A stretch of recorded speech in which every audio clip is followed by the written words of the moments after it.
রং ধরা যৌবন জং ধরে সে বয়স ধরে রাখতে চাক এই দুনিয়ার জামিনে সে কি তার বয়স লুকাতে পারে? আমার কলিজা টুকরা ছিল এই দুনিয়ার সুখ আনন্দকে নষ্ট করে দেয় বার্ধক্য। মানুষ বুড়ো হতে চায় না। দেখবেন যে দাড়ি যার একটু সাদা হয়ে গেছে কত ভাবে ওইটার একটু লুকিয়ে রাখার ট্রাই করে, আছে না নাই? হ্যাঁ, এটারে কলপ দেয়, এটার কেউ মেহেদি দেয়, এটারে কেউ কেটে কুটে। এই যে আমারও তো পাকতেছে এদিক দিয়ে, এ তো আজ থেকে 5 বছর আগেও তো কুচকুচে দাড়ি ছিল, চুল ছিল। রং ধরা যৌবন জং ধরে শেষ, এই তো জীবন। This is the circle of life, এটাই লাইফ। এই যে পাকতেছে এইখানে পাকতেছে, দিস ইজ লাইফ। তো মানুষ বুড়ো হতে চায় না। এখন দেখবেন যে অনেক শ্যাম্পু বেরোইছে, শ্যাম্পু অ্যান্টি এজিং শ্যাম্পু। কি এজিং? Anti ageing. ক্রিম বের হয়েছে, ক্রিম অ্যান্টি এজিং ক্রিম। এটা বলে অ্যাট্রাকশন লাগায় আর কি, যে এটা মাখলে মানুষ আর বুড়ো হয় না, এই শ্যাম্পু দিলে মানুষ আর বুড়ো হয় না।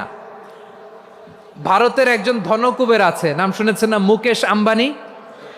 ওনার স্ত্রী নীতা আম্বানি, আমি একটা নিউজে দেখলাম যে তিনি গোল্ড ওয়াটার খেয়েছেন। 1 বোতল গোল্ড ওয়াটারের দাম মোস্ট লাইকলি $60,000,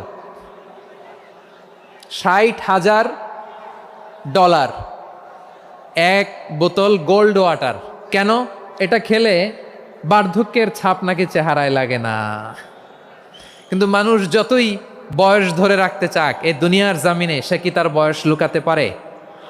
আমার কলিজা টুকরা ছিল বলেন, এই দুনিয়ার জীবনে বয়সকে ধরে রাখা যাবে?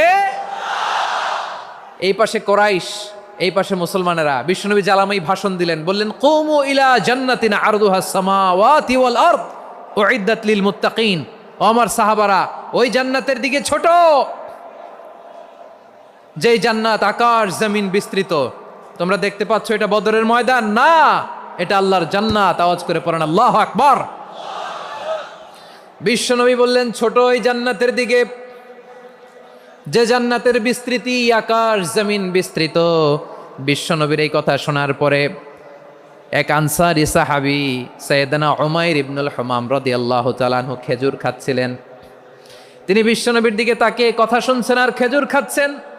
যখন বিশ্বনবী বললেন জান্নাতের দিকে ছোট, যে জান্নাত আকাশ জমিন বিস্তৃত, বিশ্বনবীর কথা শোনা মাত্র সাইয়েদনা উমাইর ইবনুল হুমাম বললেন বাহ বাহ। কি বললেন?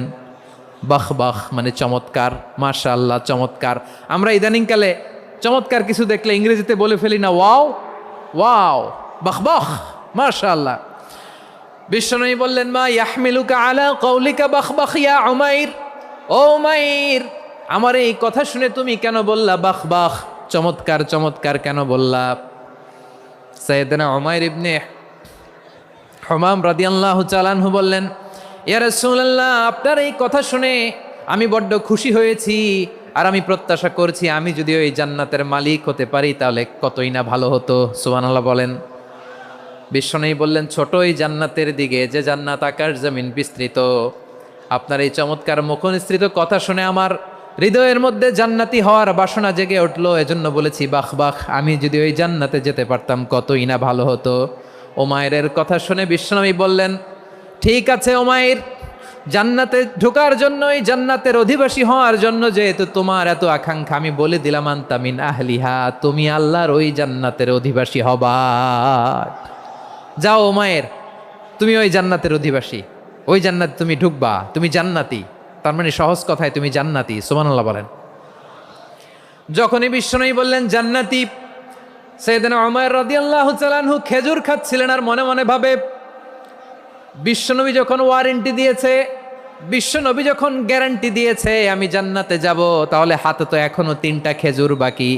এই 3টা খেজুর যদি খাই তাহলে জান্নাতে ঢুকতে দেরি হয়ে যাবে। সুবহানাল্লাহ পড়েন। হাতে কয়টা খেজুর? 3টা খেজুর। বিশ্বনবী বললেন উমাইর আনতা মিন আহলিহা, তুমি ওই জান্নাতের অধিবাসী, তুমি জান্নাতি।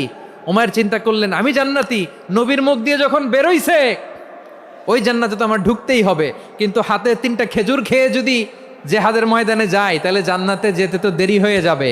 এই চিন্তা আসা মাত্রই খেজুর 3টাকে তিনি ছুঁড়ে মারলেন, তলোয়ার বের করে আল্লাহু আকবার বলে বদরের ময়দানে ঝাঁপিয়ে পড়লেন। আল্লাহর শত্রুদেরকে কচুকাটা করে এক পর্যায়ে শাহাদাতের সুধা পেয়ে নিজেও জান্নাতি হয়ে গেলেন। পড়েন সুবহানাল্লাহ। আমরা দুনিয়ার বুকে আমরা হয়েছি দুনিয়ার পাগল, ক্ষমতার পাগল, সম্পদের পাগল, খ্যাতির পাগল বিশ্বনবী তার সাহাবাদেরকে বানিয়েছিলেন জান্নাতের পাগল। পড়েন সুবহানাল্লাহ। সূরাতুল আহজাবের